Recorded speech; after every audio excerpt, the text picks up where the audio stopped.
Oh. How are you doing, rock and roll? Okay, I guess. I feel like I just took a tidal wave without my surfboard. Rock and roll, watch out! Huh? Whoa!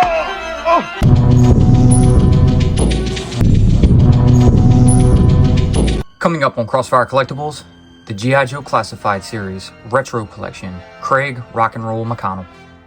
Stick around.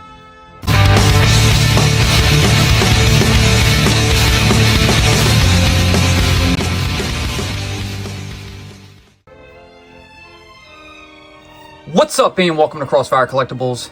Today's video, we're going to be opening and reviewing the G.I. Joe Classified Series Retro Collection, Craig Rock and Roll McConnel. So our second figure in the new retro wave, we had the Viper first, now we have Rock and Roll. Up next will be Mindbender, but can't wait to get into him. And he's got one thing inside of here that I'm super excited for, so I can't wait to go over that in this review.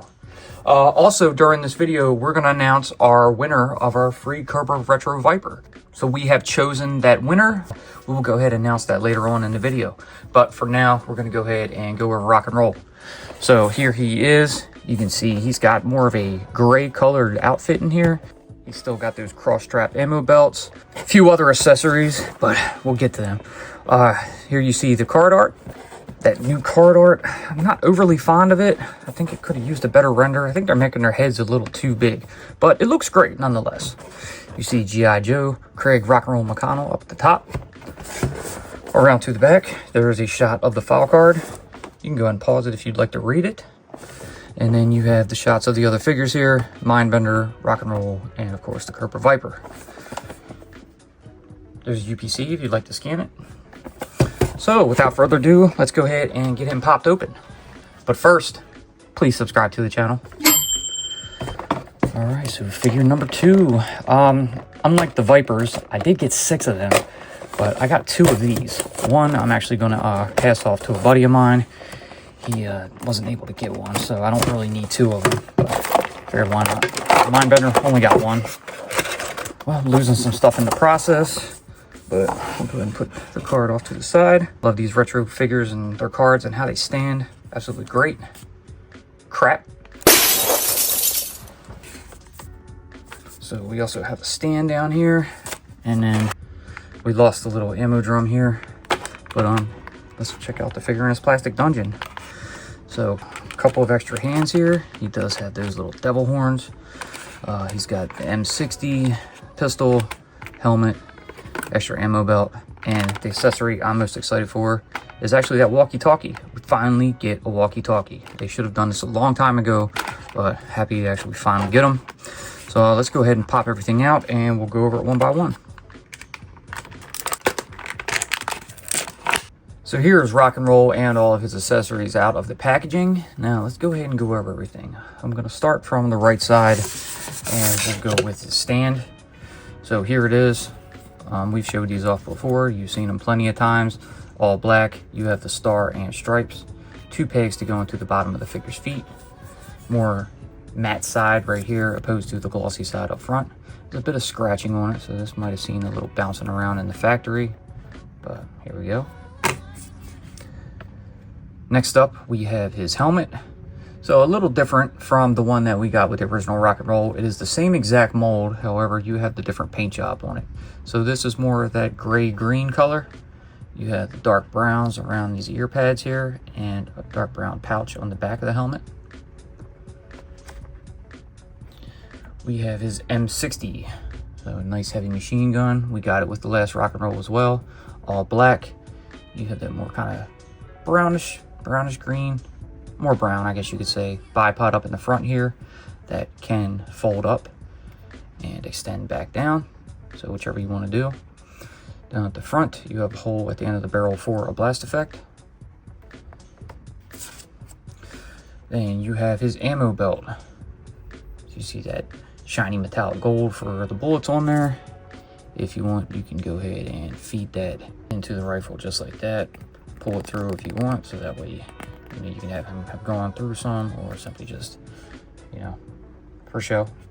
But they're getting a little better with these. I still think they need to be a bit more thinner, more light, so that way they can hang properly. Because when they're out like this, that doesn't look too natural. So moving on, we have the piece I was looking for, and here we have a walkie-talkie. So very nice, more older looking. We got some dark gray and then of course the green in it. Very flexible antenna up the top here. Around to the back you have the peg, so it'll plug somewhere on his belt. We'll figure that where it goes once we look over the figure some more. Here you have his pistol, nice and warped. I'm probably gonna have to heat this up because you can see the slide up here is a bit curved. Not the best looking in my opinion. So yeah, well, I think we're definitely gonna heat that up and get that molded back to normal. But for now, once we get to him, we'll just go ahead and throw it in his holster. So next we have our ammo drum here. Got that dark brown on it, a little bit of black over here. You see a little portion of some shells coming out. Not too much, but they look nice. If we were to bring up our heavy machine gun here, we'll undo those. And then this will slide into it right here. So just kind of connect it up onto the side. So it attaches in just like that. And if you did want to, there should be an area where we can plug that onto the back of his belt. But we'll see once we get there.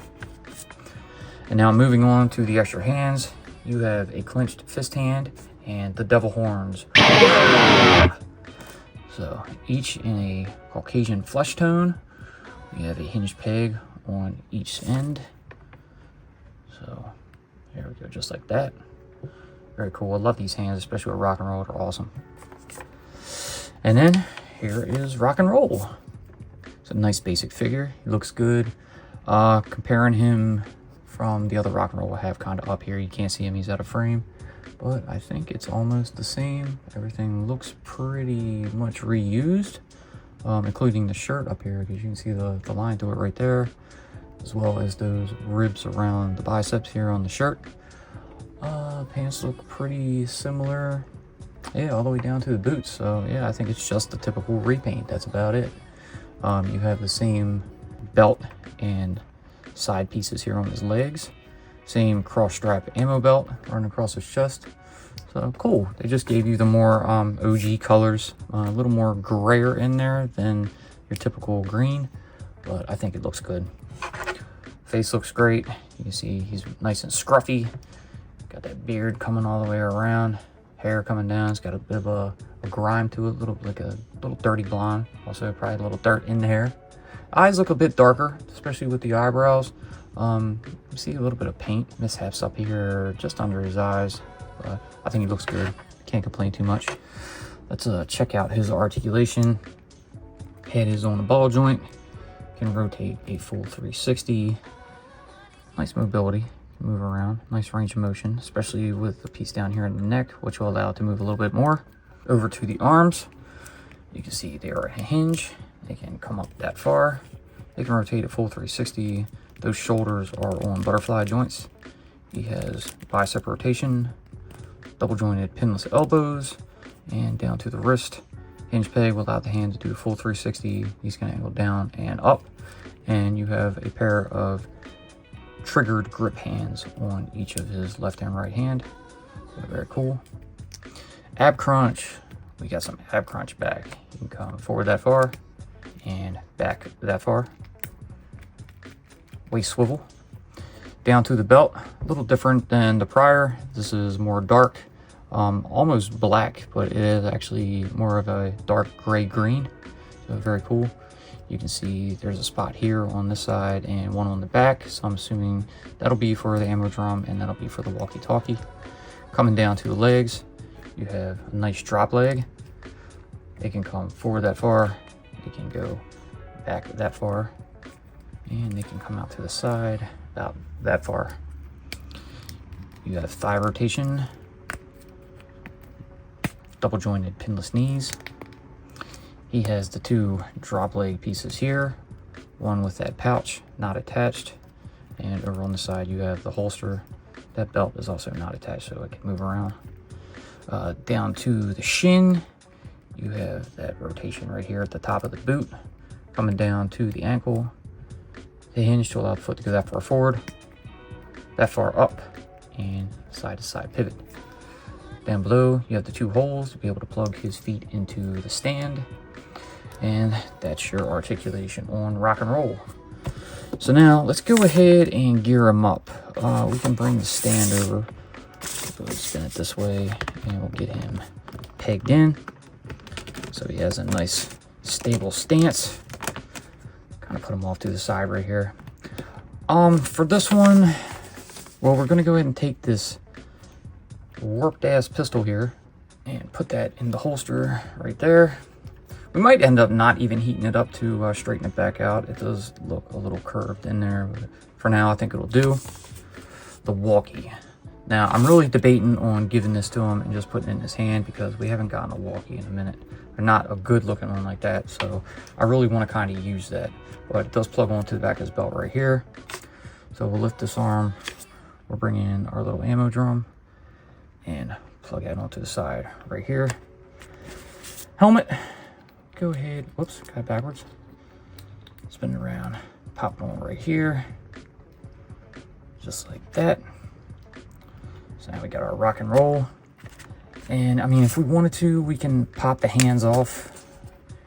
You know, give it a fist hand over here. But I really think I need the grip trigger hands for this one. So we'll keep that on.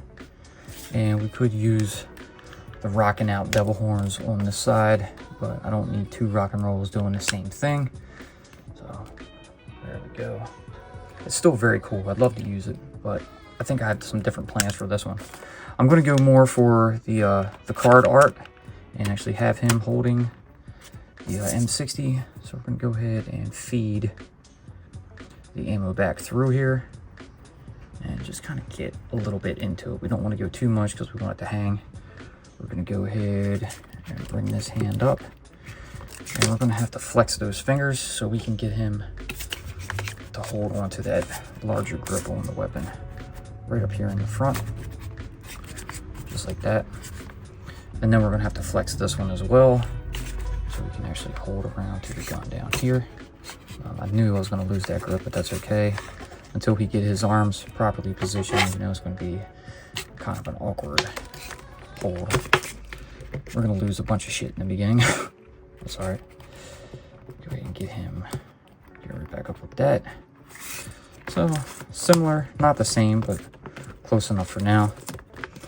I think that's fine. We'll just have him holding his stuff like that. Maybe at another time I'll get him to hold the walkie, but for now it's just going to go right on the belt right here. And we'll put the ammo drum back on his side again. Right there. Position him a little bit more. And there we go. Oh, spread the legs a little more. Get them feet plugged into the stand. I think that'll work. So there we go. There's our rock and roll. Let's go ahead and bring out a couple of comparisons. All right, so first we're going to show him off with a modern custom rock and roll. This was a figure I just kind of pieced together, you know, kit bashed him a little bit, gave him some parts from different rock and roll figures and a custom devil horn hand. I didn't feel like digging out the other ones, you know, the actual releases from Hasbro. Figured I like this one. He's one I got on display. I have the others, you know, piled away in a tote somewhere, but one comparison for you just to show the size comparison itself. And then here is the retro Craig McConnel with the normal classified Craig McConnel rock and roll. You can see them side by side, same exact figure, just repainted. I do really appreciate the original. They mixed it up a little bit. They gave you that nice two-tone shirt. He's got tattoos. He's got the wrist gauntlets. He doesn't have them on this one. Colors are off a little different. He does have the walkie, and I went ahead and threw his M60 on the back. And I also gave him the 1/12 scale boombox stereo. So I thought that was very, very cool. Definitely fits into the figure. He's holding it up, rocking out, blaring the music to his Joe buddies, and very, very cool. I'd love to actually put these side by side, you know, if I ever do a display with each figure and their variation next to each other. These will look great together. All right, so like I said, a couple comparisons for you, not too much. And now we're gonna go ahead and throw this figure up onto the turntable, announce the winner of our Retro Cobra Viper, and we'll be right back with some final thoughts. G.I. Joe will return after these messages. Hey everyone. So once again, I really would like to show my gratitude and appreciation and thanking you all for reaching 1,000 subscribers. We did the contest to win a free G.I. Joe Classified Series Retro Collection Cobra Viper, and we have found our winner. So at the time of the filming, we had 95 comments. So we took the 1 through 95, added it into a randomizer, and number 16 was drawn. Going through the comments on YouTube, we got to the 16th comment, and that poster was at Steve Blackburn 6889. So Steve Blackburn 6889, congratulations, you have won the Retro Cobra Viper. I will reach out to you and I'll get this shipped out to you by the weekend. So please enjoy your Viper. Thanks for your support, and thank you all for your participation in the contest. Thank you all again. Now back to G.I. Joe. Alright, so here you have it, the G.I. Joe Classified Series Retro Collection, Craig Rock and Roll McConnel. Awesome retro figure. Just as good as the original. I think he looks a little bit better. I mean, he's more traditional in what we're used to as far as the colors and the outfit goes. Even though it is a simple repaint, he's got all the same accessories, the same piece of every part of his body, you know, from the last figure that we had. He lost a couple things. He doesn't have the two-tone shirt, even though it is the same mold. He doesn't have his tattoos. He doesn't have those wrist gauntlets that are made out of ammo bullets. You know, he doesn't have the markings on his helmet, but it is the same figure. He looks good. A little more something that we're used to seeing, you know, apart from the 80s style rock and roll. But great figure overall. I love the articulation. I love everything he came with, just like I did with the first rock and roll. And, you know, the extra hands, they're the same thing pretty much, especially the little devil horns, and you can't go wrong with that one. But I figured I'd keep him in a more normal style pose, you know, just standing there, kind of mimicking the card art. But overall, great figure, and I'm really happy for it. So if you're definitely one of the original 13 figures and you need this rock and roll, it's no question about it. Hands down, you have to get him. Great figure. Looking forward to more of them. So my inventor will be up next, and we can't wait to get into him. I don't think there's too much of a difference, but we're still going to open him and show him anyway, just in case. But yeah. So that's going to do it for this one. I hope you guys enjoyed what you saw. If you did, please, like always, leave that giant thumbs up. Subscribe. Tickle that bell so you're notified when we post future videos. Congratulations to Steve Blackburn 6889. I'll reach out to you for your prize. And we'll see you guys on the next one. Peace.